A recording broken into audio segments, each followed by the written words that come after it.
Boa noite, gente. Nós estamos só esperando alguns minutinhos o Ari entrar para começarmos a nossa reunião. É um prazer ter vocês aqui. Hoje eu que estarei aqui, Gito está no aeroporto. Aí acho que ele não vai conseguir ficar por muito tempo aqui, nem falar nada. Mas saibam que é isso.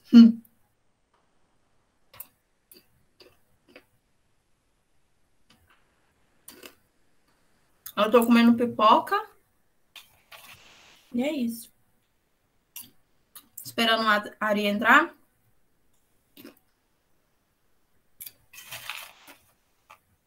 Para começarmos nossa reunião.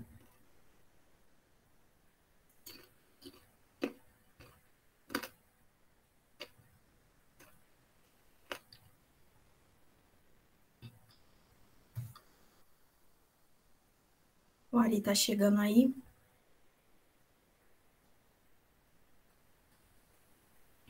Boa noite, Ari.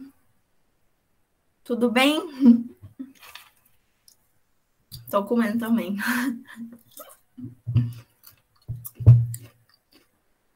Esperar só mais uns 2 minutos e a gente começa.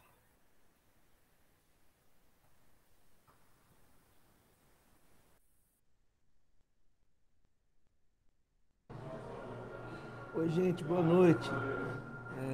Tô só passando para dar um oi a vocês e ao Ari. Eu tô voltando para casa depois de uma semana aqui nas comunidades aqui do Rio de Janeiro, com a garganta inflamada, de tanto gritar ontem no jogo do Botafogo. Foi 4-0 no Vasco, eu sei que a Belinha é vascaína, mas eu tava torcendo com os irmãos do Botafogo, tive que gritar, né, gente? Eu sou palmeirense, e aí os botafoguenses estavam inspirados, né? Porque dia 27 vai ser o grande clássico contra o Flamengo, nosso arquirrival lá em Montevidéu, né, Ari? Aí eu já estava fazendo graça com os botafoguenses para eles nos ajudarem no dia 27 aí, se Deus quiser, o Portuga vai dar jeito no nosso Palmeiras, nós vamos levar mais uma. E aí, minha garganta foi embora com o Botafogo, imagine na Libertadores, então, o que será de nós, né? Mas logo logo eu pego o voo aqui, vou embora, e eu só tô passando para dar um oi e um tchau a vocês. Tá bom, gente querida? Me dizer que vocês aproveitem muito aí nosso momento. Se vocês quiserem, puderem, compartilhem o link com uma galera, gente querida, amigos e amigas que estiverem aí tranquilas nesse horário. Beleza, gente? Um beijão.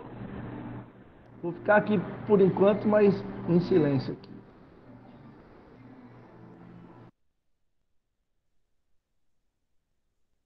Bom, gente, é um prazer estar com todos vocês aqui. Uma galera que escreveu que não consegue participar ao vivo aqui, mas vai assistir depois a nossa gravação. Graças a esses tempos que vivemos, né? Isso tudo é possível. E estamos aqui hoje para o nosso primeiro encontro virtual do Refúgio, que na verdade é uma extensão do nosso curso, que foi um tempo muito gostoso em que estivemos juntos. E agora nós vamos ficar com o Ari. Ari, seja muito bem-vindo, muito obrigada por ter aceito esse convite nosso e por poder estar aqui com a gente mais uma vez. É sempre um prazer ouvir o senhor. Fica à vontade.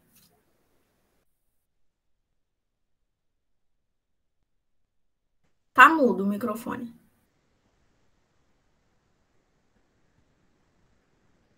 Opa, joia. Muito grato, o privilégio é meu. Bom estar com vocês. E obrigado pelo convite. Foi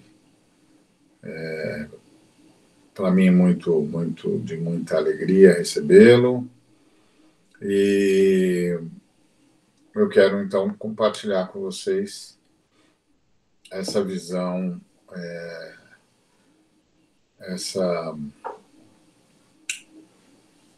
na verdade, busca por um novo mundo e a possibilidade desse novo mundo, se é possível. É claro que quando a gente faz esse tipo de pergunta, a gente está fazendo essa pergunta como cristão. Porque essa, na verdade, na verdade, é a grande pergunta. Por quê? Porque nós cristãos temos escatologia. Escatologia é a informação que a gente recebe das Escrituras de que Deus, a Trindade, já tomou decisões sobre o futuro. De modo que o futuro já é uma realidade e que nós vamos, da qual nós vamos participar. As decisões foram tomadas, porque escatologia não é uma utopia, é uma decisão divina. Então, é claro, quando você tem essa fé,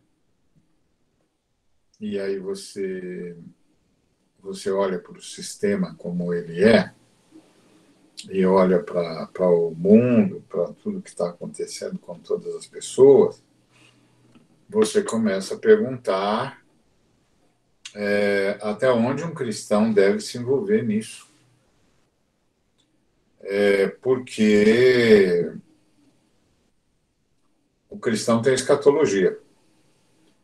E isso significa que para o cristão, a história ela tem começo, meio e fim. Para quem não tem escatologia, a história certamente teve começo, de fato tem um meio, porque a pessoa está aí, está vivendo, mas não se sabe de fato, primeiro, se terá um fim e qual o fim. Mas quando você é cristão, quando você acredita no Novo Testamento, para você a história tem fim e o fim está decidido. A gente tem uma escatologia. Então, nós temos uma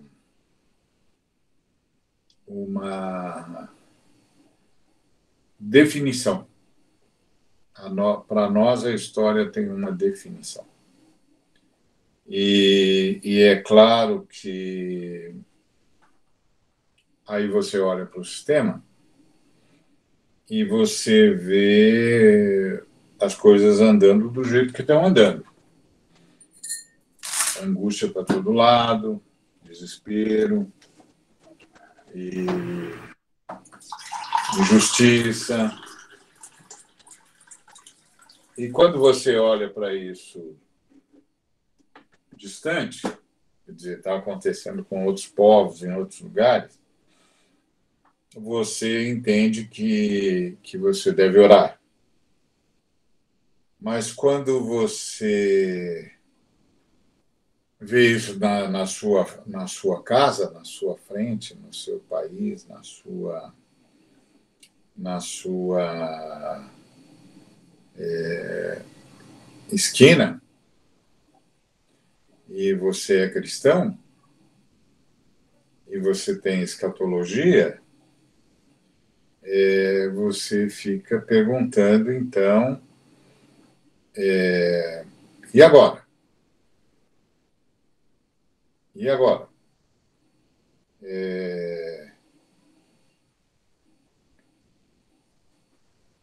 A gente entra ou não entra na história? A gente participa ou não participa? A gente vai para as ruas? A gente protesta? A gente derruba presidente? E agora? Essas são as perguntas que podem surgir na medida em que você tem escatologia. Né? E aí a pergunta que a gente faz é: por que entrar na história para fazer o bem, sabendo o que a gente sabe? E aí a gente tem uma pergunta, que é: o que é que a gente sabe? Né? Então, por que entrar na história para fazer o bem, sabendo o que a gente sabe? Bom, o que a gente sabe? Bom, a gente sabe que o sistema jaz no maligno. O apóstolo João avisou isso para a gente. Lá em 1 de João 5,19, ele disse que o sistema jaz no maligno, então não se pode esperar muita coisa do sistema. Lá em Apocalipse 22:11, tem uma fala de que quem é injusto vai continuar fazendo injustiça. E os apóstolos disseram: não, vamos fazer o bem, mas vamos fazer o bem, sim, principalmente aos domésticos da fé. E é claro que há tanta necessidade entre os domésticos da fé que, se a gente descuidar, a gente só vai cuidar dos domésticos da fé mesmo, porque só entre os domésticos da fé já tem muita necessidade.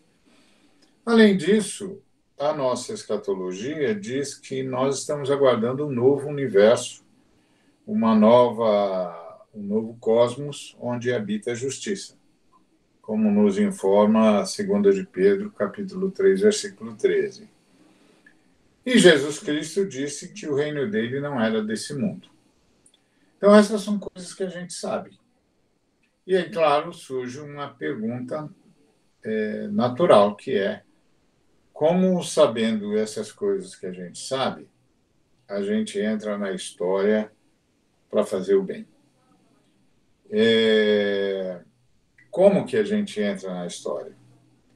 E aí eu queria sugerir para vocês que a gente tem de observar, para responder essa pergunta, a gente tem de observar os movimentos da Trindade. E quais são os movimentos da Trindade? Bom, eu vou começar pelo segundo movimento.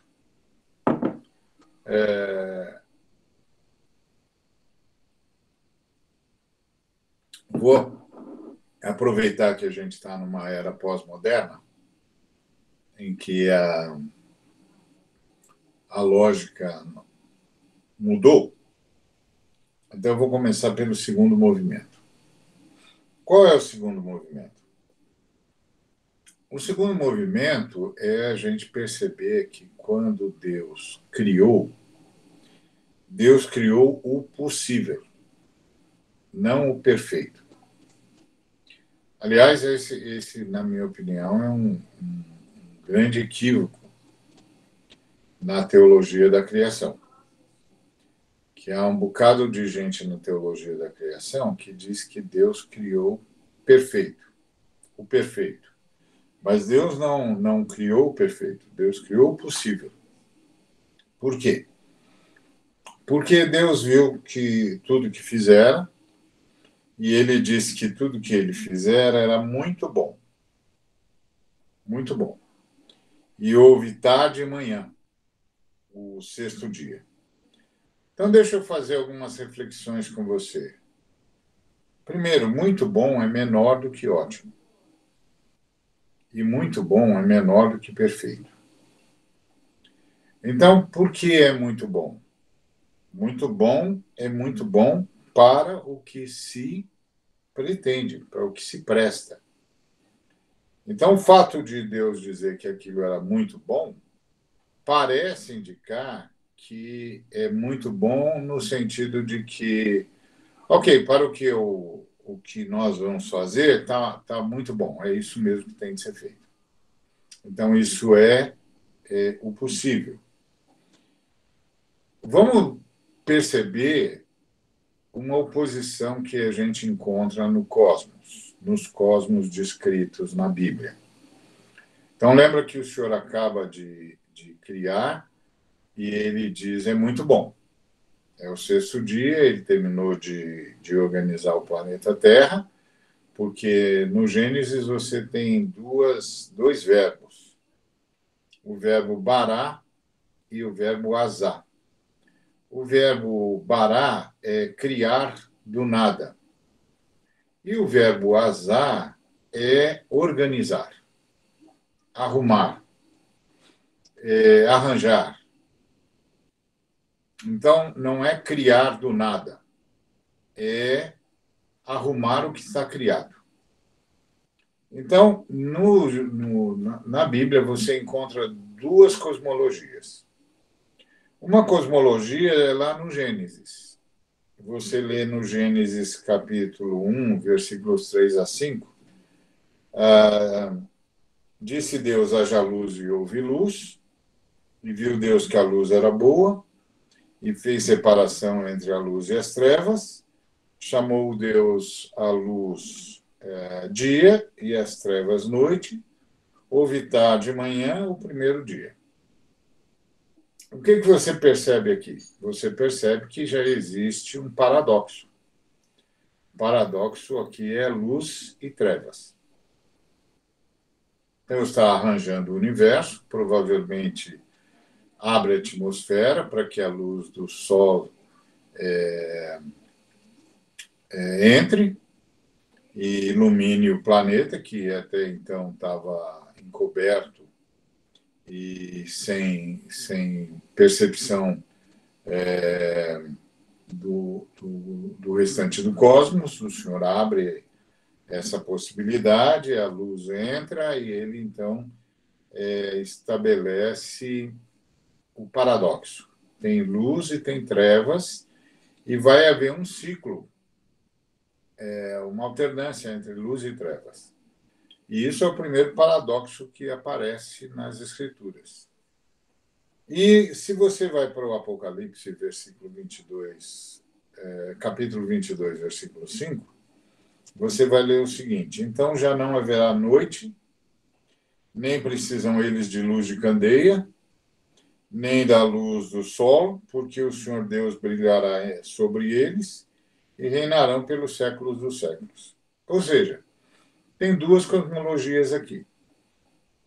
Uma cosmologia, na primeira cosmologia, o dia convive com a noite.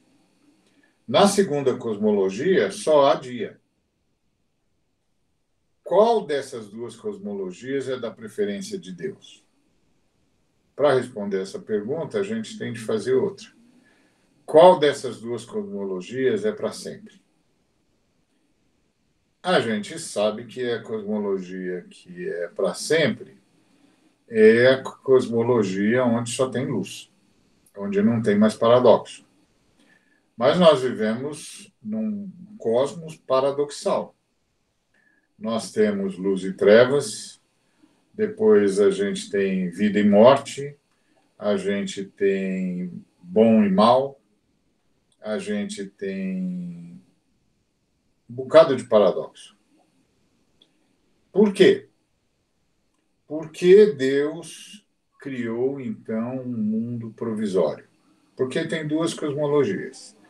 A cosmologia que é para sempre é a segunda, onde só tem luz.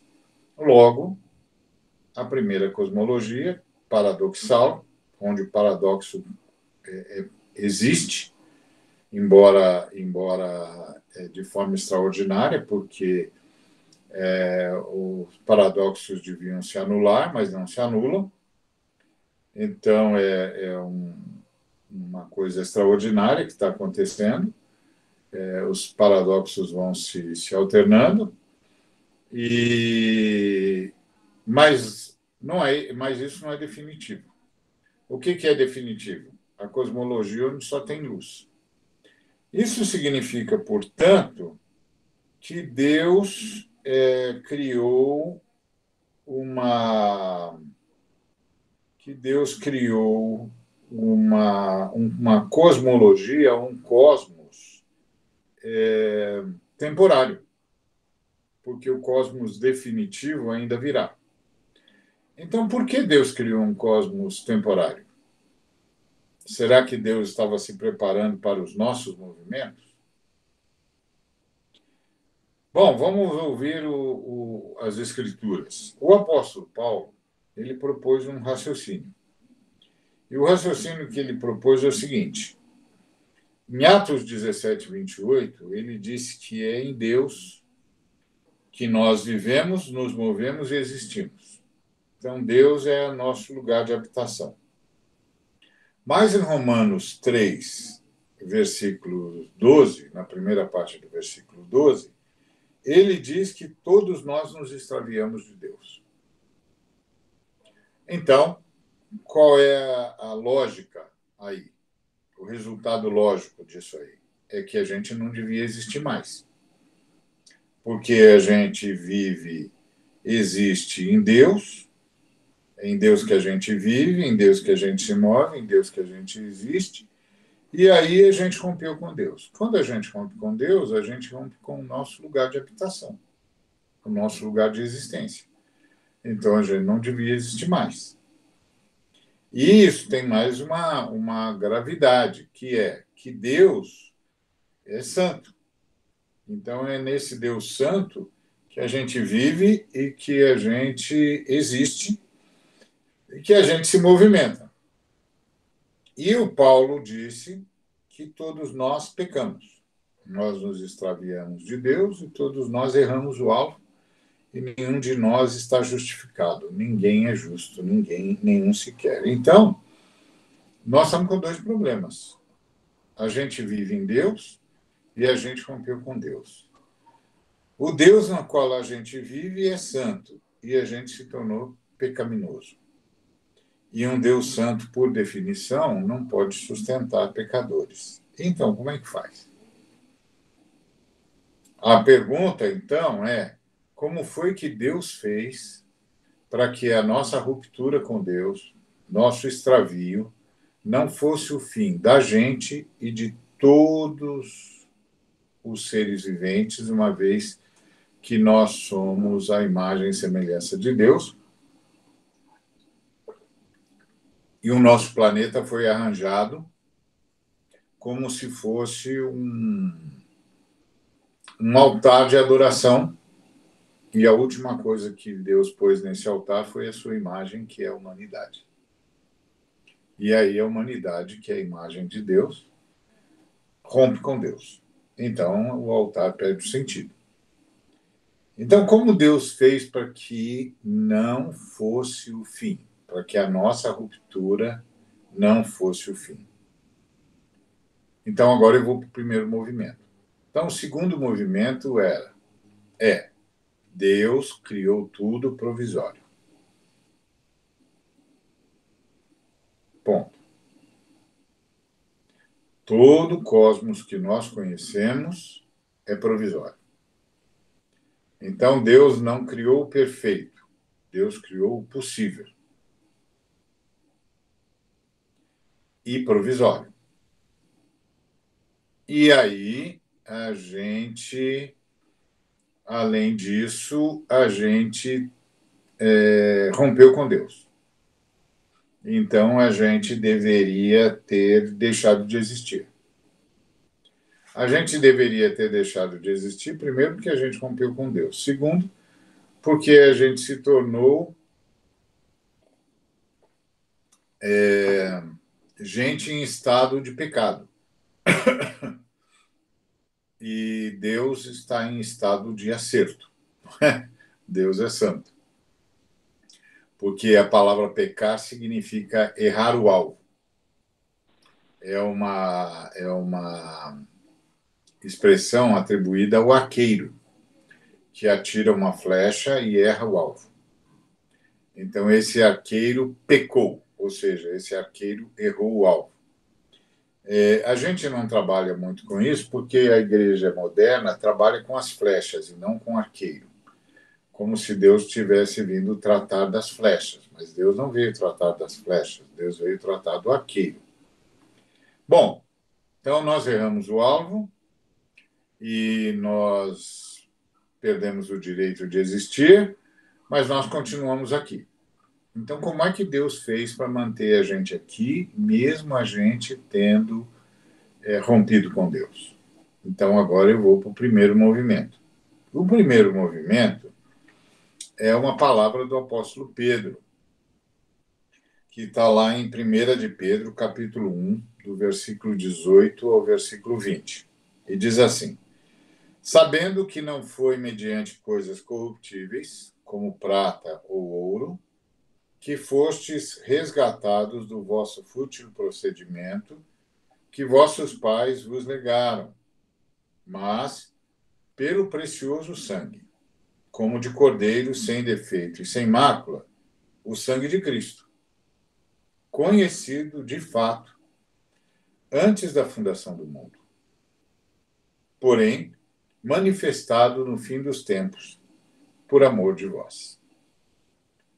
Então, o que o Pedro está dizendo é que Deus resolveu o nosso problema antes de criar todas as coisas. Ele diz assim: vocês foram resgatados, mas vocês não foram resgatados por prata ou ouro ou por qualquer coisa corruptível. Vocês foram resgatados pelo sangue de Cristo. E o sangue de Cristo é conhecido, de fato, antes da fundação do mundo. Então, antes da fundação do mundo, o Cristo aparece como aquele que vai substituir o ser humano no juízo que o ser humano vai ter de enfrentar. E então ele já aparece como expiador, como aquele que vai substituir o ser humano. E é baseado nessa decisão de Jesus de ser o substituto da espécie humana que todas as coisas são criadas e todas as coisas são mantidas. Isso quer dizer que a primeira coisa que Cristo garantiu foi a existência. Por isso que, às vezes, há pessoas que querem sair da existência e elas precisam saber que da existência não dá para sair. Porque a existência foi a primeira coisa que Cristo garantiu com a sua expiação, com a sua substituição. Porque, por decreto, ele substituiu a gente antes da fundação do mundo. Então, a primeira coisa que ele garantiu é a existência. Então, não dá para sair da existência. A gente pode viver bem ou viver mal na existência, mas não pode sair da existência. E o máximo que a gente consegue é mudar de dimensão de existência, mas sair da existência não dá. Então é bobagem tentar sair da existência, bobagem. Não sai nunca. E a existência vai ser mantida e vai nos perseguir sempre, porque a gente não sai dela. Então, a questão é se a existência vai ser um inferno ou uma bem-aventurança. Isso é a pergunta que está posta. De qualquer maneira, o que o Pedro está dizendo para a gente é que, antes que tudo fosse criado, Jesus, o Deus Filho, decidiu ser filho do homem e substituir o ser humano no juízo do mundo. Deixa eu só lembrar para você que, para Jesus Cristo, o juízo do mundo aconteceu na cruz. Nós é que achamos que o juízo do mundo ainda vai acontecer, mas para Jesus Cristo, o juízo do mundo aconteceu na cruz. Uma semana antes de subir à cruz, Jesus estava na casa de Lázaro e ele disse: vem aí o juízo do mundo e o príncipe desse mundo vai ser expulso. Ou seja, ele chamou a cruz de o juízo do mundo, onde ele derrotaria Satanás, como foi predito pelo Pai lá em Gênesis 3,15. E Jesus, então, já se vê enfrentando a morte no lugar do ser humano e dizendo: eu vou substituir o primeiro homem e vou vencer onde os seres humanos não teriam condições de vencer. Eu vou vencer a morte e vou vencer aquele que se esconde atrás da morte. E vou expulsá-lo. Ele vai perder a autoridade. E eu vou começar uma nova fase na redenção. Antes da cruz, a redenção estava sob a sombra da cruz. Depois da ressurreição, a redenção está sob a luz da ressurreição. E é isso que o Pedro está dizendo para a gente. Que tudo isso aconteceu por decreto antes da fundação do mundo. Já estava lá.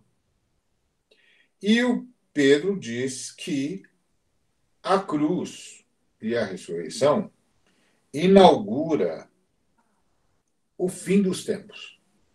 Então, tem muita gente esperando os sinais do fim dos tempos, mas o Pedro está dizendo para a gente que o fim dos tempos começou com a cruz. Muito bem. Então, o que isso significa? Isso significa que, para que a nossa rebelião não fosse o fim, Deus resolveu tudo antes do começo. Então, para que a nossa rebelião não fosse o fim, Deus resolveu tudo antes do começo. Então, vamos nos lembrar. É em Deus que a gente vive, existe e se move. Aí a gente rompe com Deus. A gente não devia mais existir. Se a gente deixasse de existir, toda a criação perderia a razão de existir, porque a criação é como a construção de um templo. E a última coisa que se coloca nesse templo é a imagem. E a imagem de Deus é a humanidade. Então, a humanidade é a última coisa que Deus colocou, é a sua imagem e é um centro de adoração, onde os seres humanos viverão em Deus, de Deus e com Deus. Mas aí os seres humanos rompem com Deus. Romper com Deus é romper com o lugar de existir. Então, a gente deveria ter deixado de existir. Mas a gente continuou por aqui. Por que a gente continuou? A gente continuou porque o Deus Filho resolveu tudo isso antes da nossa rebelião. Para que a nossa rebelião não fosse o nosso fim e o fim de toda a criação, a Trindade resolveu tudo antes do começo, que é o que o Pedro diz. Muito bem, mas não vamos perder o foco, que é como quem sabe o que a gente sabe entra na história para fazer o bem. Muito bem, onde Deus nos carrega, então? Se Deus não pode nos carregar na sua santidade. Uma vez, uma senhora esotérica chegou para mim e disse o seguinte: é verdade que Deus é santo? Eu disse: sim, senhora. É verdade que nós todos somos pecadores? Sim, senhora. Nós todos somos pecadores. É verdade que nós vivemos e existimos em Deus? Sim, senhora. Está escrito que nós vivemos e existimos em Deus. Aí ela disse: então, como é que um Deus santo carrega pecadores? A santidade de Deus não deveria lançar a gente para a inexistência? Eu disse: sim, senhora, deveria ter lançado a gente para a inexistência. Ela falou: e por que não lançou? Porque, minha senhora, Deus não nos carrega na sua santidade. Deus nos carrega na expiação do Cordeiro, do Deus Filho que se fez filho do homem. Então, é na expiação do Cordeiro que nós somos carregados, porque as Escrituras dizem que todas as coisas foram criadas nele e para ele, e que sem ele, nada do que foi feito se fez. Então, Deus não nos carrega na sua santidade, minha senhora. Deus nos carrega na ação expiatória, substitutiva do seu filho.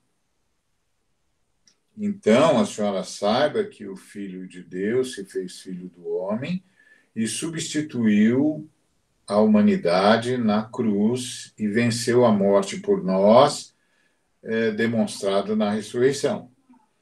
E fez isso para que nós pudéssemos voltar a ter perfeita comunhão com o Pai Celeste.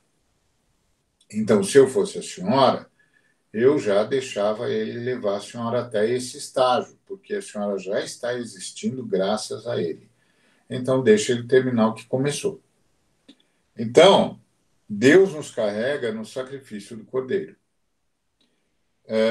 Deus não pode nos carregar no seu estado de santidade, mas Deus pode nos carregar na expiação do seu Filho. Por isso que está escrito que todas as coisas foram feitas por intermédio dele, do Filho, e sem ele nada do que foi feito se fez, e que todas as coisas foram feitas nele e para ele, porque ele é que sustenta o universo. Bom, então a gente está aqui e a gente foi mantido aqui, apesar da nossa rebelião, por causa do que o Deus Filho fez antes da fundação do mundo. Ou seja, antes da fundação do mundo, o Deus Filho abriu mão de ser Deus Filho para ser o Filho do homem. Muito bom. Só que a morte chegou. Porque a gente rompeu com Deus. A morte chegou. E a morte é, por definição, o fim.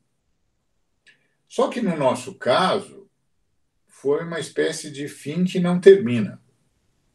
É como se você tivesse assistindo uma partida de futebol e o juiz apita o final do jogo e os jogadores continuam jogando. E aí a gente fica aqui. É claro que a gente fica numa situação mais complicada, porque o Senhor diz para nós que a gente amaldiçoou a terra e que a terra se rebelou contra nós. Então, Deus chamava o nosso planeta de Éden, lugar de delícias. Mas o nosso planeta virou Gaia, que também é um planeta vivo, mas que olha para o ser humano como um vírus. E Deus avisou isso para a gente. Ele disse, olha, o planeta vai dificultar a existência de vocês. No suor do rosto, vocês vão comer o seu pão, até que vocês voltem para a terra. Porque vocês saíram da terra, vocês são pó e vocês vão voltar para o pó. A situação para vocês agora é uma situação complicada. Mas não era o fim. Como foi que Deus fez para que a realidade da morte não significasse o fim? Ele deu um nó na morte. Graças à expiação de Jesus, Deus deu um nó na morte. Como? Ele criou um planeta que vive na realidade do sacrifício e da ressurreição, onde a árvore que tomba alimenta a árvore que vai nascer, onde a primavera é a ressurreição do que morreu no inverno. Deus criou um mundo que dá um nó na morte, porque a morte mata uma árvore, mas essa árvore alimenta a que vai nascer. E assim o mundo vai vivendo numa lógica de morte e ressurreição, e o exemplo mais fantástico é a relação entre o inverno e a primavera. Morre no inverno, ressuscita na primavera. Então Deus fez um mundo onde a morte acaba prestando serviço para a vida até que chegue o mundo definitivo. Não vamos perder o nosso foco. Como quem vive num mundo assim entra na história para fazer o bem. Então veja o que Deus está fazendo. Deus viu, por onisciência, o que a gente ia fazer, e Deus, então, providenciou a redenção antes mesmo da nossa existência. Porque ele providenciou a expiação, a substituição. Um ser humano que pudesse vencer a morte para a qual nós seríamos condenados. Lembre-se que nossa condenação acontece lá no jardim, não acontece na lei de Moisés. Aliás, nós cristãos não temos nada a ver com a lei de Moisés. A lei de Moisés era para manter o povo de Israel em condições de trazer Jesus Cristo para a terra. Nós cristãos lidamos com a lei do jardim e com o novo nascimento. A lei do jardim é que fez a gente precisar de redenção. Porque o Senhor disse, o dia em que vocês decidirem que vocês mesmos vão escolher o que é bom e o que é mal para vocês, vocês vão morrer. E não só vão morrer espiritualmente, porque imediatamente vocês vão morrer espiritualmente, porque vão perder comunhão comigo, mas depois vocês vão morrer fisicamente também, porque o seu corpo vai voltar para o pó, da onde veio. E vocês vão herdar a morte. Bom, nós decidimos, nós rompemos e a gente continua existindo. Por quê? Porque Deus providenciou o resgate e a redenção antes da criação. Então, Deus fez um mundo provisório, um mundo onde a morte acaba prestando serviço à vida. Mas tem uma outra questão a resolver, que é o que a nossa rebelião fez conosco. Então, a gente já viu como Deus resolveu o problema da nossa inexistência. A gente devia deixar de existir, mas a gente continua a existir apesar da nossa rebelião, porque o Cristo resolveu o problema antes da criação do mundo, se oferecendo para nos substituir no juízo do mundo. E por isso todas as coisas foram criadas nele e para ele, e sem ele nada do que foi feito se fez. Mas aí tem uma outra questão para resolver, que é o que a nossa rebelião fez com a gente. Quem descreve o que a nossa rebelião fez com a gente é o apóstolo Paulo. Ele descreve isso lá em Romanos 3, a partir do versículo 10. Ele diz assim: não há justo nenhum sequer. Não há quem entenda. Não há quem busque a Deus. Todos se extraviaram. A uma se fizeram inúteis. Não há quem faça o bem. Não há nenhum sequer. A garganta deles é sepulcro aberto. Com a língua urdem engano. Veneno de víbora está nos seus lábios. A boca eles a têm cheia de maldição e de amargura. São os seus pés velozes para derramar sangue. Nos seus caminhos, a destruição e miséria. Desconheceram o caminho da paz, não há temor de Deus diante dos seus olhos. Bom, e essa é a descrição do que a queda fez com a gente, ou deveria ter feito, porque a gente não vive tudo isso, apesar de passar por isso e ver isso aqui e ali. Mas a gente não vive tudo isso. Mas era para viver. Então, o que aconteceu? Por que a gente não vive tudo isso? Então, a gente não vive tudo isso por causa de um outro movimento de Deus. Então, nós já falamos de 2 movimentos de Deus. O segundo movimento, que foi Deus criou um mundo possível, preparado para a nossa rebelião. Depois nós vimos o primeiro movimento, que é Deus pôde fazer o segundo movimento, porque no primeiro movimento, o Deus Filho se propôs, tomou a decisão, abriu mão de ser das prerrogativas divinas e assumiu ser o Filho do homem para substituir o homem no juízo do mundo e então vencer a morte que o homem comum não poderia vencer. Bom, o que é que aconteceu para que o que Paulo descreveu em Romanos 3 não seja realidade absoluta? Imagina como seria viver no mundo se o mundo todo fosse absolutamente assim. Não dá para sair de casa. Então, o que aconteceu? O que aconteceu foi outro movimento de Deus. Antes de falar desse outro movimento de Deus, eu quero falar com você sobre a rebelião e o mal. O mal com L, não o mal com U. O mal com L é substantivo, tá certo? O mal com U é adjetivo. Então, eu quero falar sobre a nossa rebelião e o mal com L. Então, vamos lá. Primeiro, Deus é o supremo bem. A Trindade é o supremo bem. Romper com a Trindade é assumir ser mal. Tá certo? Agora, o mal, antes da nossa rebelião, era só uma teoria.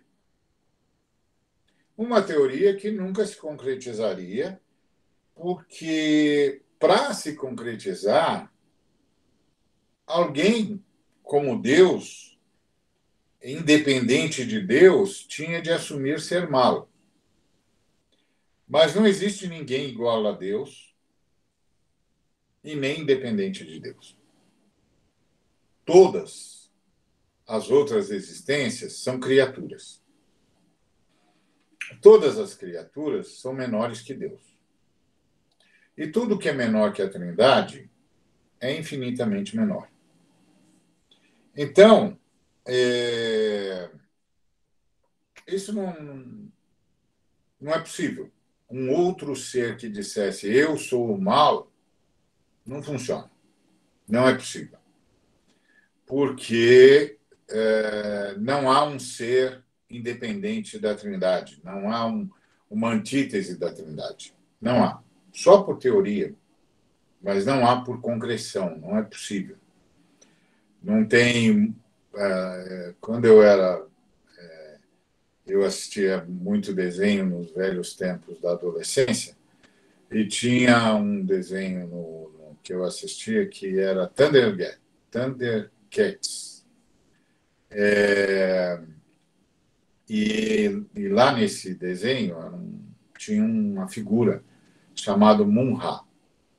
Ele entrava num sarcófago e saía do sarcófago renovado e saía voando dizendo eu sou Munra, o mal eterno.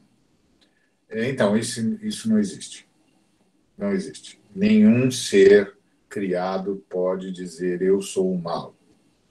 Nem Satanás, nem os anjos caídos, são todos seres criados, e os seres criados são infinitamente menores que Deus, logo, não tem como. Então, a única forma do mal se manifestar na história é se Deus mantivesse existindo um ser dependente dele, que com ele tivesse rompido. E foi o que aconteceu. Então, o mal virou a nossa escolha. Virou a nossa escolha. Não porque a gente pudesse independentemente viver, mas porque Deus decidiu manter a gente apesar da nossa escolha. Então, o mal só é percebido na nossa realidade rebelde, porque a nossa existência foi mantida apesar da nossa escolha. Eu acho interessante que alguns colegas dizem que arbítrio não existe. Mas a primeira coisa que Jesus garantiu foi o arbítrio humano. Porque Jesus garantiu que, mesmo que com a sua expiação, sua substituição do ser humano no juízo do mundo, Jesus garantiu que o ser humano subsistiria mesmo que decidisse contra a Trindade. E o ser humano decidiu contra a Trindade.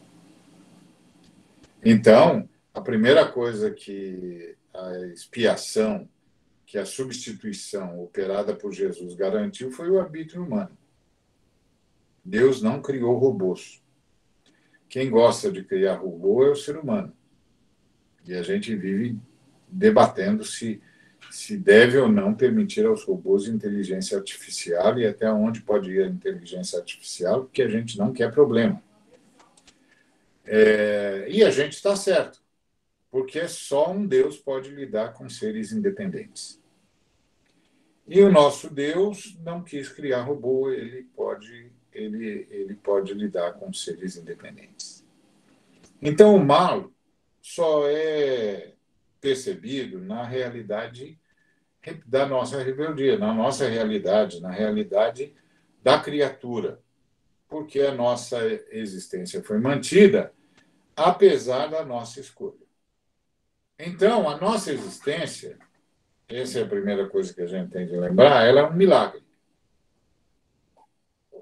Porque a gente se rebelou, a nossa rebelião comprometeu a nossa existência, a existência, portanto, se tornou um ato da providência divina, porque a Trindade decidiu manter a gente existindo, apesar da gente decidir romper com a Trindade, que é o nosso lugar de existência.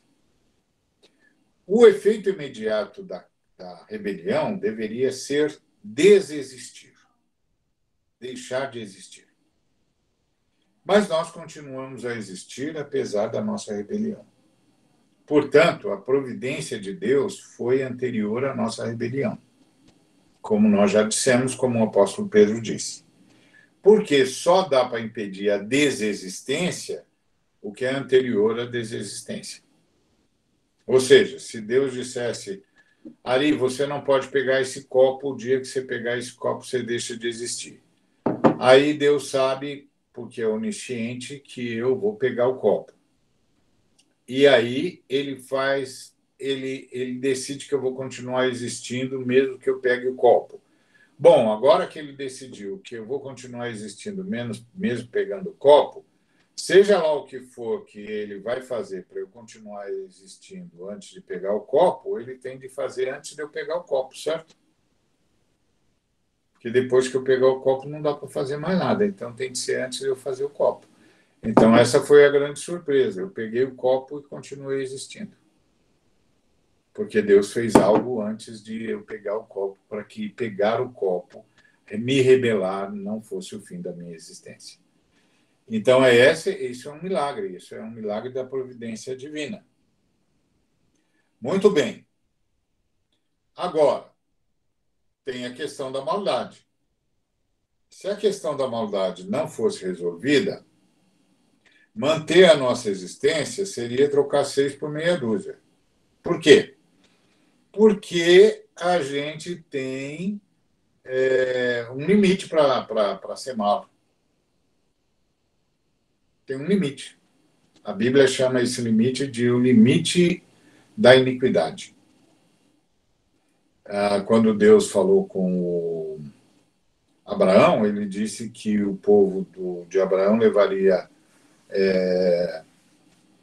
ficaria 400 anos sob escravização, mas que depois de 4 gerações viria para aquela terra onde estava Abraão, porque em 400 anos se cumpriria a medida da iniquidade dos cananeus.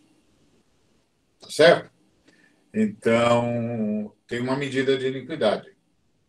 Se a gente chegar na medida da iniquidade, a gente perde o direito de continuar na história. Então, se Deus não resolvesse o problema da maldade, manter a gente seria trocar 6 por meia dúzia, porque a gente atingiria a medida da iniquidade e deixaria de existir do mesmo jeito. Então, aí é que está o terceiro movimento. E o terceiro movimento é como Deus enfrentou a questão da maldade em nós. Como foi? Ora, a providência de Deus atuou como atua para manter a gente, manter a humanidade. Por que manter a humanidade? Porque a gente está contaminado pelo mal. E se o mal não for contido, a existência será marcada pela maldade plena. E se a maldade plena for a marca da existência, a existência vai se tornar intolerável para Deus. Então, a providência divina tinha de manter não só a gente existindo, mas tinha de manter a gente existindo com uma qualidade mínima de existência. Uma qualidade mínima de existência. E como foi que Deus manteve a gente com uma qualidade mínima de existência? Deus nos emprestou a sua bondade. Então, o Senhor criou nosso segundo movimento por onde a gente começou. O Senhor criou um mundo possível. Por que ele criou um mundo possível? Porque ele sabia, por onisciência, lembre-se, onisciência é a capacidade da Trindade de saber todas as coisas que foram, que são, que serão e que poderiam ser, sem precisar determinar nada. Isso é onisciência. Soberania é a capacidade da Trindade entrar na história para sustentar a existência e a redenção. Então, onisciência é uma coisa, soberania é outra. Então, onisciência é a capacidade de Deus de saber tudo sobre todos, o tempo todo, o que foi, o que é, o que será e o que poderia ser. E soberania é a capacidade da Trindade de entrar na história para manter a existência e a redenção.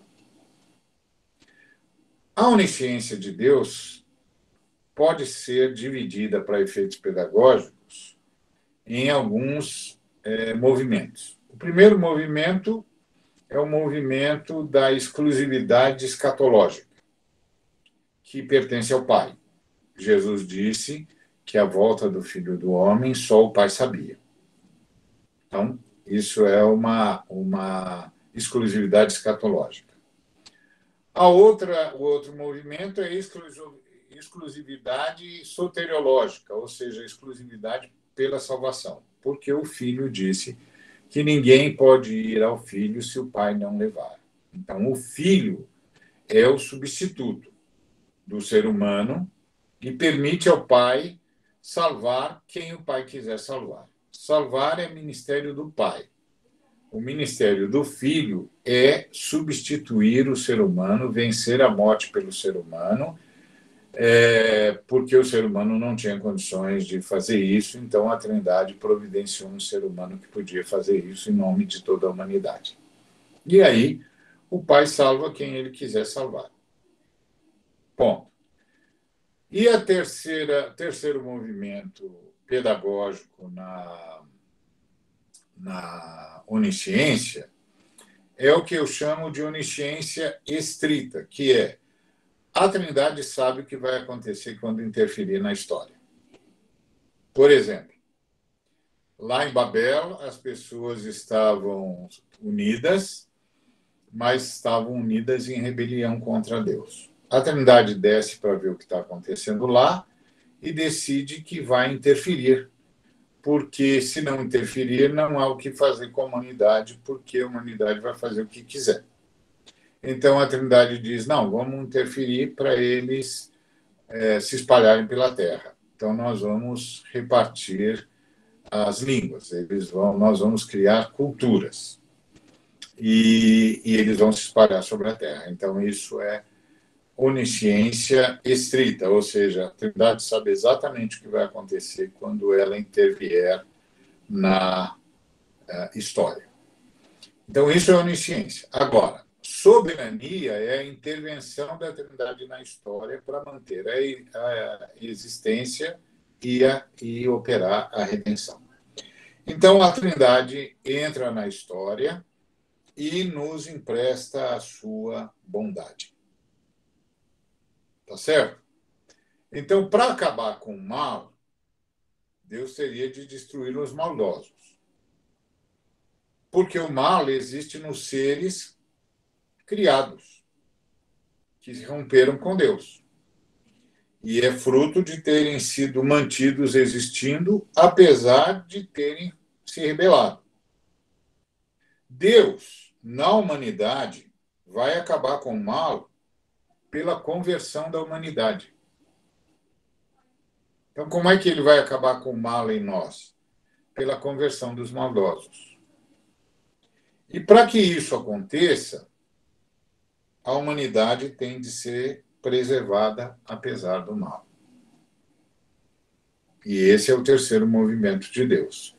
Deus empresta a sua bondade para preservar a humanidade, para que a humanidade não atinja o limite da iniquidade e perca o direito de continuar na história. Então, por que Deus fez tudo o que fez para manter a humanidade? Porque o Senhor não quer que ninguém pereça, mas que todos cheguem ao arrependimento.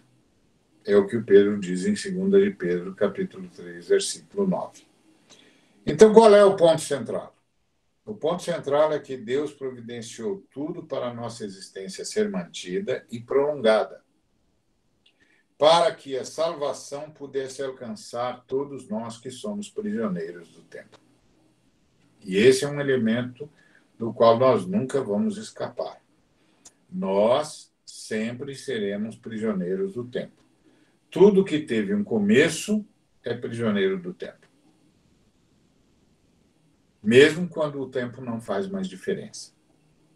Porque tem um início. Bom, então o que foi que Deus fez? Deus criou um mundo possível porque ele viu a nossa rebelião. E ele criou um mundo possível porque, ao ver a nossa rebelião pela sua onisciência, ele preparou a nossa redenção pela expiação. O Deus Filho abriu mão das prerrogativas divinas e se tornou filho do homem para resolver o problema do ser humano no juízo do mundo. O juízo do mundo é a cruz, onde a morte seria enfrentada. A morte e aquele que se esconde atrás da morte. Jesus enfrenta a morte e vence o que se esconde atrás da morte e ressuscita, trazendo consigo as chaves da existência. E agora o Pai pode resgatar tudo, todos os seres criados e todo o cosmos, graças à vitória do Filho em nome da humanidade sob a autoridade da Trindade. E aí, o Senhor tem de manter o ser humano existindo apesar da nossa escolha. Então, o Senhor decide emprestar a nossa bondade, de modo que a gente consegue ter marco moral, a gente consegue discernir e a gente consegue ter motivo para viver, porque Deus dá testemunho da sua existência, enchendo o nosso coração de fartura e de alegria e dando tempos frutíferos. Então, é isso. Agora, vamos responder a nossa pergunta. Como é que gente que sabe tudo isso entra na história para fazer o bem? Para a gente responder essa pergunta, eu tenho uma outra pergunta, que é: o que vem primeiro, evangelização ou ação social? Pois então, vamos ver qual é a resposta de Deus. Deus, primeiramente, fez ação social. Depois evangelizou. Por quê? Porque só é possível evangelizar quem existe. Tá certo? Então, Deus primeiro proveu a existência, mesmo sabendo de tudo que isso significaria. Depois veio evangelizar a existência. Então, primeiro Deus fez ação social. Depois Ele veio evangelizar, porque só dá para evangelizar quem existe, é o óbvio ululante, não é? Então, Deus, para salvar, mantém. Então, qual é o nosso papel? Nosso papel é imitar Deus, mantendo a criação pela cooperação com a providência divina, que mantém a humanidade para poder salvar não só a humanidade, como toda a criação, todo o cosmos. Tá certo? E foi isso que Jesus Cristo disse. Ele disse: assim brilhe a vossa luz diante dos homens, para que vejam as vossas boas obras e glorifiquem o vosso Pai que está nos céus. Por quê? Porque o temor do Senhor prolonga os dias da vida, mas os anos dos perversos serão abreviados. Provérbios 10, 27. Então, nós queremos que as pessoas vivam mais. Como é que a gente faz para as pessoas viverem mais? A gente faz boas obras. Quando a gente faz boas obras, as pessoas agradecem a Deus. Quando eles agradecem a Deus, eles prolongam a vida. Porque o temor do Senhor prolonga os dias da vida. Então, isso significa que Deus propôs para a gente uma ética da manutenção. A finalidade última é a redenção. Bom, redenção é departamento da Trindade, não é nosso. Então, para que as pessoas sejam salvas, é preciso que elas existam. E que a sua existência, portanto, seja mantida. Então, o que a gente faz?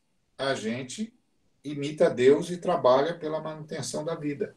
Não só da vida humana, mas da vida de todas as espécies que convivem conosco no planeta. E por dever moral, a manutenção que nós buscamos para as pessoas e para todas as outras espécies, inclusive o nosso próprio planeta, é manutenção nos padrões divinos. Isso significa, portanto, e essa foi a pergunta que o Gito me fez, que um novo mundo, que um mundo novo é possível já. Tá certo? Um mundo novo é possível já, antes do novo mundo. Nós estamos indo para um novo mundo, novo universo onde habita a justiça. Mas um mundo novo é possível já. Por quê? Porque Deus municia a gente para gerar um mundo novo. Para que toda a gente entre no novo mundo. Então, vale a pena investir na humanidade, em todas as espécies que convivem conosco no planeta e no próprio planeta, porque Deus faz o bem vingar, faz o bem dar certo. Então, os padrões do reino são os padrões que a gente usa para manter a existência, não só dos seres humanos, como de todo o planeta, de todas as espécies. E eles são guias para políticas públicas. Então, tive fome, tive sede, era forasteiro, estava nu, estava enfermo, estava preso. São guias para políticas públicas. Ou seja,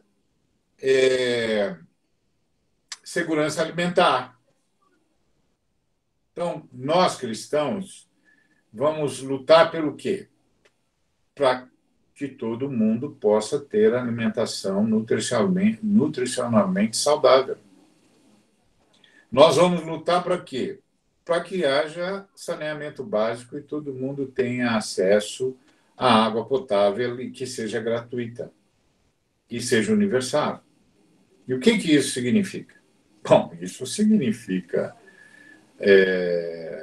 manter as matas ciliares que provém, que mantém o rio, significa impedir a devastação das florestas tropicais, que mantém o ciclo das chuvas. E para que haja segurança alimentar, o que precisa ser feito? Precisa ser feito plantio de cultura de subsistência, e para isso precisa fazer reforma agrária, como o Jubileu ensinou. E reforma urbana, porque todo mundo tem de ter direito a estar. Então, era forasteiro. O que isso significa? Isso significa um programa de respeito e de cumprimento da exigibilidade de direitos humanos. Ninguém pode se sentir segregado. Isso significa o fim de todo o racismo, o fim de todas as fobias sociais, não importa qual seja. Seja a porofobia, que é a fobia dos pobres, a homofobia, racismo, misoginia, que é fobia em relação às mulheres, misantropia, que é fobia em relação à sociedade, tudo isso tem de acabar. Nós vamos lutar para isso acabar. Por quê? Porque nós queremos manter a humanidade em condições de ser alcançada pela mensagem redentora de Deus. Então, enquanto a Trindade faz a pescaria, a gente vai limpando o rio. Então, a gente anuncia o Cristo enquanto está limpando o rio. Quem faz a pescaria é a Trindade. Então, aqui tem as políticas públicas que a gente quer. Estava nu. O que é a nudez? A nudez é o estado de fragilidade humana. Então, todo ser humano tem direito à roupa para enfrentar as intempéries. Mas não é só a roupa. Todo ser humano tem direito à casa, porque a casa é, em última instância, a roupa definitiva do ser humano, o lugar que ele tem para voltar e para se proteger das intempéries. Mas não é só isso. Ele tem direito à educação, porque outra fragilidade dele é que o ser humano, a ser humano, não nasce sabendo. Então, precisa ser educado, precisa ser educada. Então, tem de haver uma política pública de educação universal e gratuita para todo mundo. E também as pessoas precisam de trabalho, precisam participar da produção da vida e da manutenção da vida, e precisam ser as primeiras a desfrutarem do resultado do seu trabalho, porque as Escrituras dizem que você não pode amordaçar a boca do boi que debulha o trigo. Ele tem o direito de comer do trigo que ele debulha. Então, assim também o trabalhador, a trabalhadora, tem direito de desfrutar do resultado do seu trabalho em primeira mão. Então, isso é política pública contra a nudez. E para a gente ter trabalho, a gente precisa ter formação, educação, que eu disse, mas a gente também precisa ter transporte. Então, a gente tem de ter transporte público e gratuito. Isso é política pública. E Jesus disse que estava enfermo, então tem de ter uma política de saúde pública, preventiva, familiar, hospitalar, medicamentosa, pós-hospitalar. Tá certo? E tem de ser para todo mundo, tem de ser gratuito. É para todo mundo, é universal. E Jesus disse: eu estava preso. Bom, estava preso significa que tem de ter uma política pública que garanta, primeiro, uma justiça ágil e equânime. Ágil, equânime, barata. Na verdade, tinha de ser gratuita. Sempre. E que todas as penas tivessem efeito pedagógico. É para recuperar o ser humano. Não é para destruir o ser humano. Então, o ser humano tem de ser assistido na sua necessidade de recuperação, de reinserção na sociedade. Não é punição. É recuperação. Por isso que a fé cristã ensina a construção de uma sociedade perdoadora, não de uma sociedade vingativa. Por exemplo, no Brasil, o sistema penitenciário é um sistema vingativo, porque a sociedade brasileira é uma sociedade vingativa, não é uma sociedade perdoadora. O perdão resolve os problemas emocionais para que a justiça resolva os problemas técnicos e possa recuperar o ser humano. Tá certo? Então, políticas públicas, é assim que a gente foi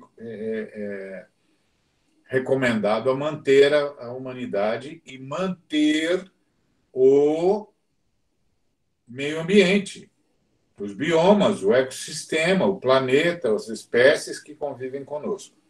Então, o reino de Deus convoca, por causa dos seus padrões, convoca a igreja a atacar toda forma de dominação. Toda forma de dominação tem de ser recriminada pela igreja e atacada pela igreja. Não só a dominação espiritual, mas toda forma de dominação. Jesus disse: deixo-vos a paz, a minha paz vos dou. Não vou lá dou como dá o mundo. Não se turbe o vosso coração, nem se atemorize. Quando Jesus Cristo disse que ele dava a sua paz e não a do mundo, o mundo ali era o Império Romano. Porque o Império Romano usava como desculpa para dominar o mundo o fato de que estava levando a paz. E aí Jesus disse: não. A paz que eu estou deixando para vocês é uma paz diferente da do Império Romano. Não é só a paz espiritual. É também, é lógico, mas é a paz que promove a justiça. É interessante que muitas vezes a gente diz que a paz é o resultado da justiça. Mas o apóstolo Tiago disse que a justiça é que é o resultado da paz. Por quê? Porque só quando eu decido ter paz com alguém é que eu estou aberto para reconhecer o direito dessa pessoa. Enquanto eu não estiver aberto para reconhecer o direito dessa pessoa, não haverá justiça. Tá certo? Então, esse é o ponto. Então, Jesus combate a paz romana e combate a paz, entre aspas, de qualquer sistema baseado no uso do poder.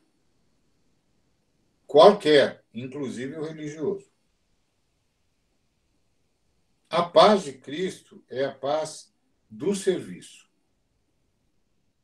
Porque Jesus Cristo disse: quem quiser ser o primeiro entre vós, que seja vosso servidor. Então, vamos repensar rapidamente. Primeiro, o Senhor fez um mundo possível. Então, as pessoas falam: Deus fez um mundo perfeito. Não, Deus fez um mundo possível. O mundo perfeito ainda vai chegar. É o novo cosmos onde habita a justiça. Justiça, no reino de Deus, é uma realidade onde todas as criaturas de Deus, segundo as suas espécies, desfrutam de tudo que Deus é e de tudo que Deus doa, de forma equânime, equitativa e igualitária.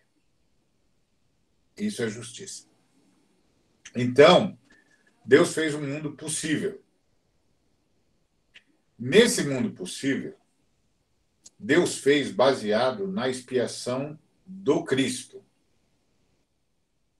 o Filho do Homem, que abriu mão das prerrogativas de Deus Filho para se fazer Filho do Homem e vir em carne para substituir a gente no juízo do mundo.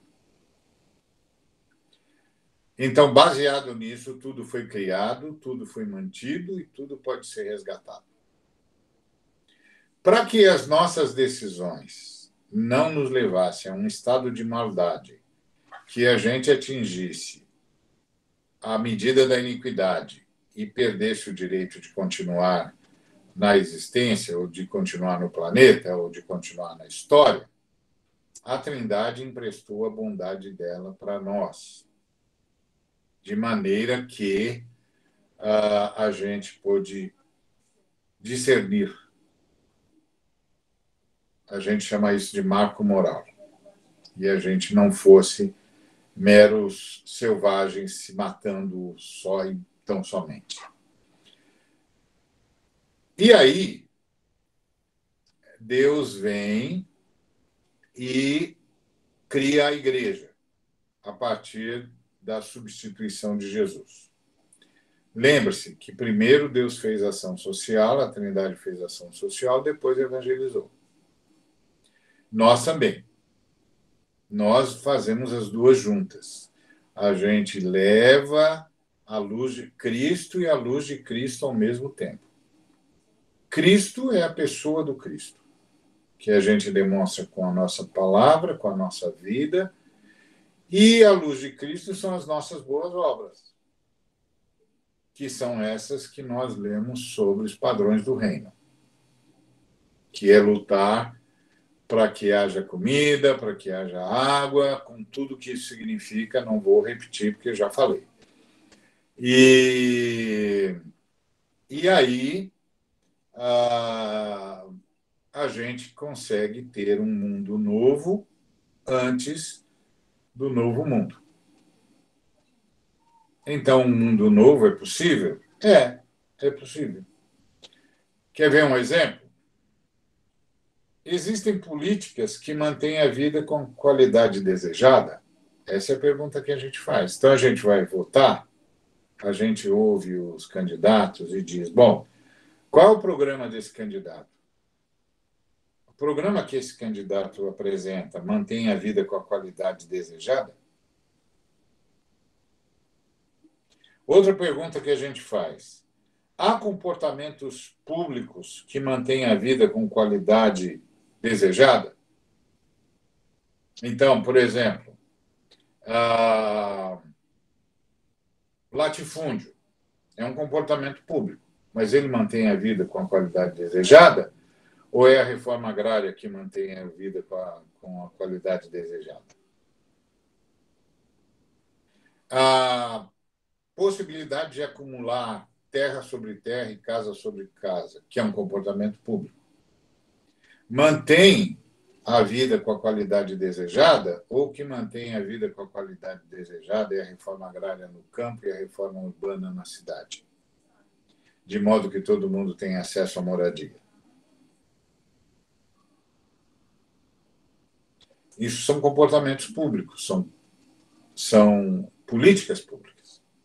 Há modelos econômicos que preservam a vida com a qualidade que se busca, com a qualidade desejada? É outra pergunta. Qual a proposta desse partido ou desse governo que se propõe a ser governo, ou desse candidato que se propõe a ser governo? É equalizar, é erradicar a pobreza? Então, para nós cristãos, qualquer política econômica só é válida se o projeto dela for erradicação da pobreza. Se não for a erradicação da pobreza, não é justa, não é válida. Por exemplo, que modelo de progresso a gente tem de privilegiar? A gente vai privilegiar um progresso que destrói as florestas, as matas atlânticas, o cerrado, o manguezal, a caatinga, os pampas? É esse modelo de progresso que a gente vai manter, que usa combustíveis fósseis, que usa carvão vegetal? É esse? Que polui os rios, polui o ar? É esse modelo de progresso que a gente vai manter? Não.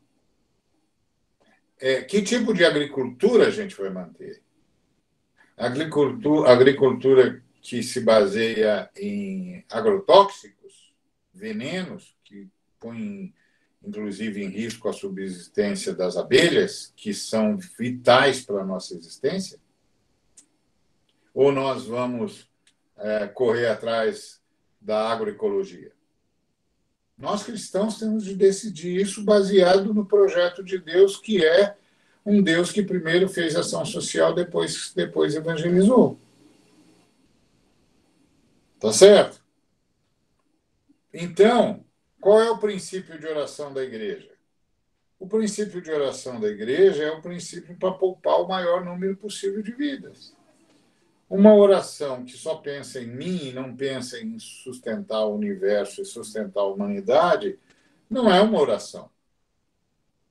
Porque não é um exercício da capacidade de se colocar no lugar do outro na presença de Deus, que é a função da oração.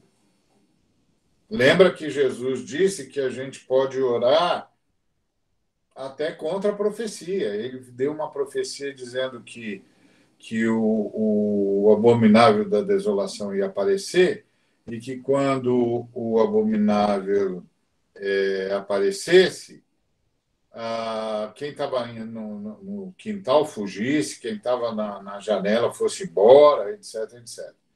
Aí ele disse, mas vocês podem orar pedindo para que isso aconteça num tempo que dá para mais gente fugir. Ou seja, não dá para evitar o que vai acontecer, mas dá para negociar a data com Deus, e aí vamos pedir para Deus que seja o que acontecer, aconteça numa época que a gente possa poupar o maior número de vidas. Paulo, por exemplo, fez uma profecia dizendo que as pessoas não deviam entrar no barco porque todo mundo ia morrer, mas as pessoas entraram. Ele começou a orar contra a profecia dele e Deus, então, deu para ele todas as pessoas que navegam com ele. Por quê? Porque os cristãos oram para preservar a vida. Não para salvar a sua vida, mas para preservar a vida de todo mundo e preservar a vida de todo o planeta. Oram e agem. E talvez a nossa ação tenha se tornado tão tímida porque a nossa oração se tornou exclusivista e egocêntrica. Então, qual é a nossa ação na história?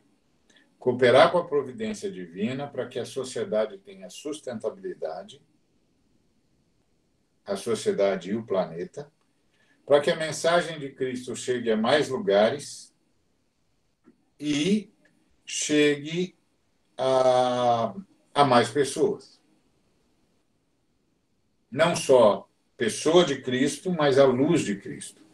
Lembrando que a luz de Cristo são as nossas boas obras. Então, exemplos de aplicação dessa ética da manutenção. Por exemplo, células-tronco. Que clonagem mantém a vida? É baseado nisso que nós vamos decidir. Há clonagens que são coisas cruéis, mas há clonagem que permite a reprodução de órgãos vitais para o ser humano. Então, que clonagem que mantém a vida com qualidade para que o fim último da salvação seja alcançado? Com que qualidade deve viver os que já alcançaram a salvação? E com que qualidade deve viver a humanidade? Tá certo? Outra coisa, o que nós chamamos de salvação é uma vida com qualidade plena. Então, como deve ser uma comunidade cristã que busca essa qualidade plena de vida para todo mundo? Como é que deve viver? Como devem ser os relacionamentos? Agora, o que a gente precisa perceber? Primeiro, não existe determinismo. Às vezes as pessoas dizem assim, é assim porque Deus quer. Não é verdade. Não existe determinismo.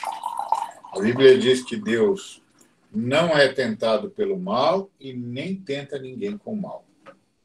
Não há determinismo. Pelo contrário, Salmo 55, 23 diz que os sanguinários viverão menos dos seus dias. 1 Coríntios 11, 30 diz que os crentes podem viver menos dos seus dias, menos do que poderiam se desonrarem a ceia do Senhor. Ou seja, não tem essa história, está escrito o dia da minha morte. Não, está escrito as condições. Se eu for perverso, morro antes. se eu for debochado com a ceia do Senhor, por exemplo, com a honra à vida comunitária, etc., posso morrer antes. Isso não existe. Os sanguinários não viverão metade dos seus dias. Quem vive da espada morre pela espada. Está cheio de frases assim nas Escrituras Sagradas.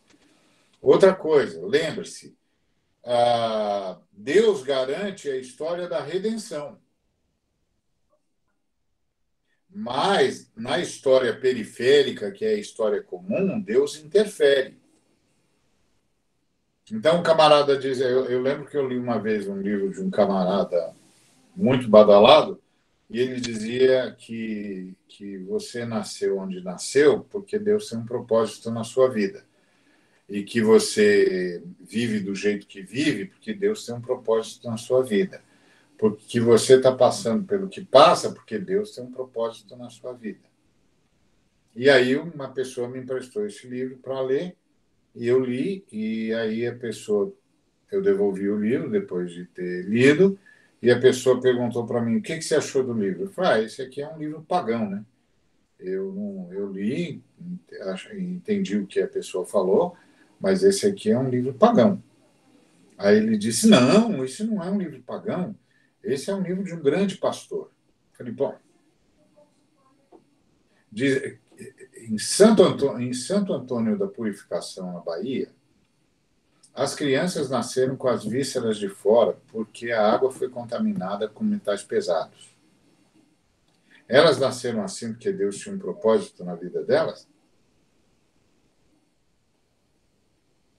Nesse momento que nós estamos conversando, tem um bocado de crianças sendo viciadas, mulheres sendo mortas. Isso está acontecendo porque Deus tem um propósito na vida delas? Não. Isso está acontecendo porque a humanidade se rebelou. A igreja não olha para a fatalidade como um propósito. A igreja olha para a fatalidade como uma oportunidade de fazer o bem e de ajudar as pessoas a saírem daquele estado de coisas. E explicar para as pessoas onde levou a rebelião humana. Então, lembre-se, Deus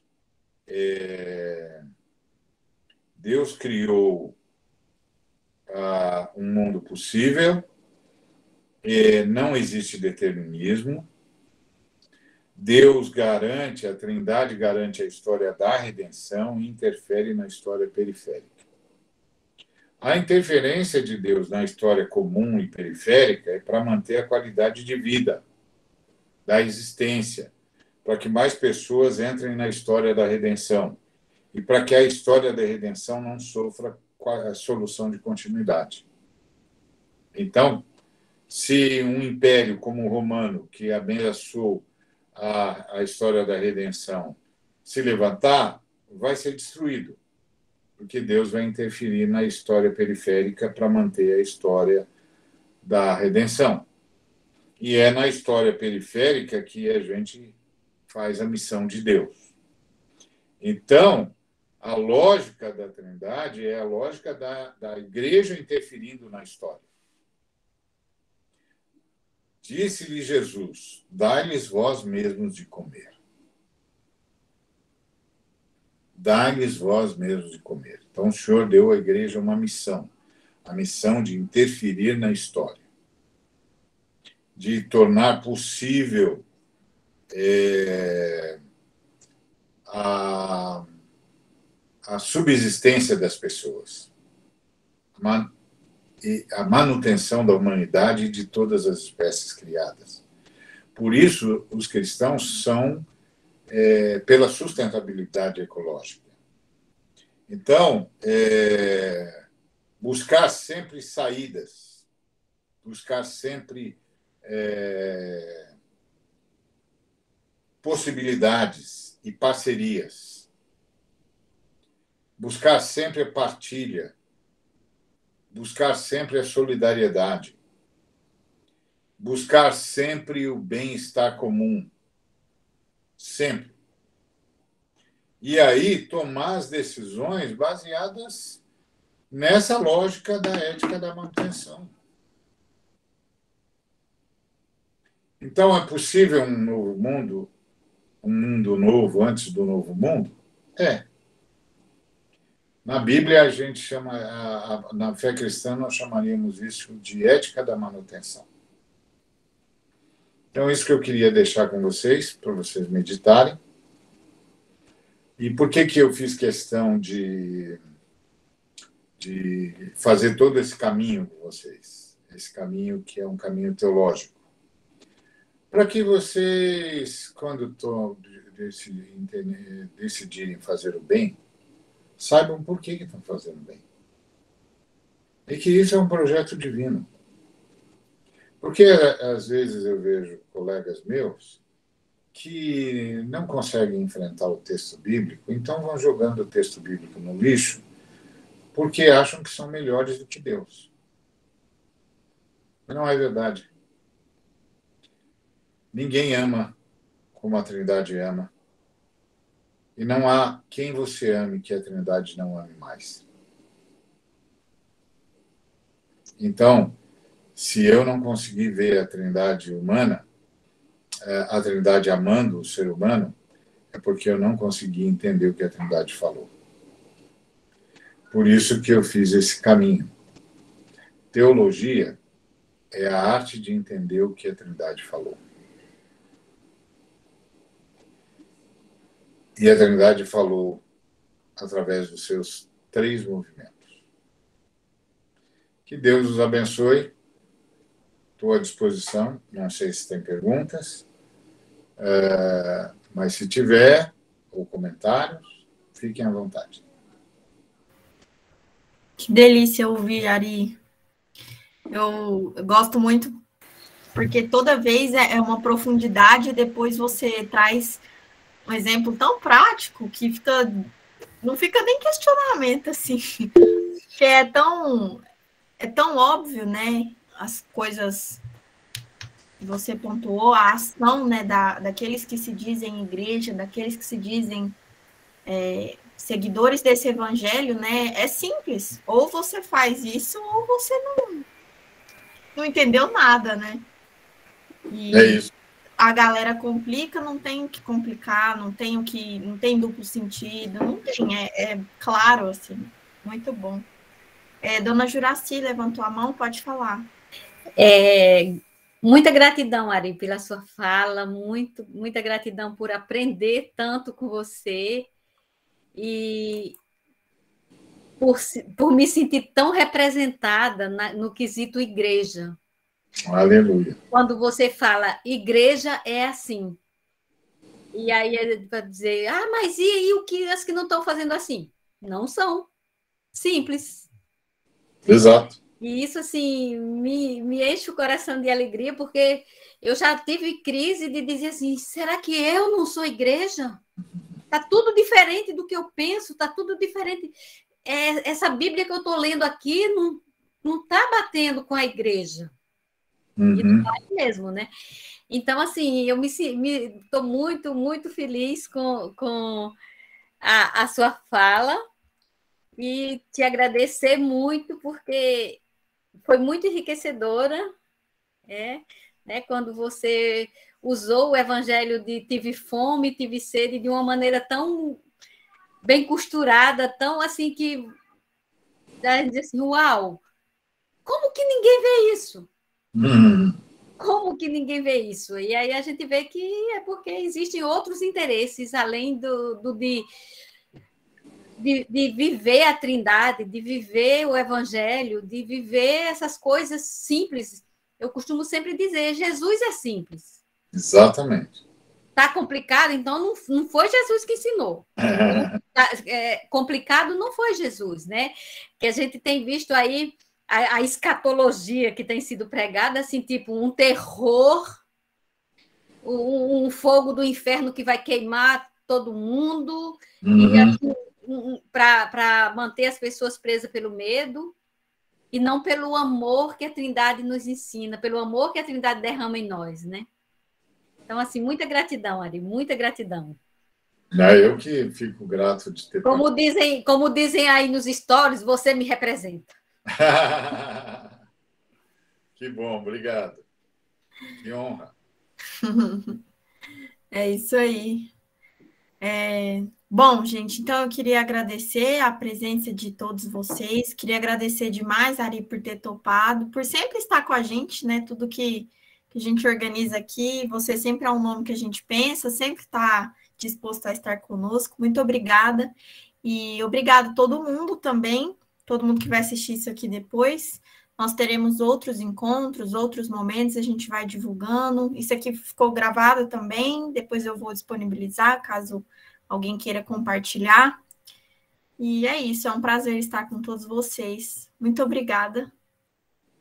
E uma boa noite. Até o nosso próximo encontro. Um abraço.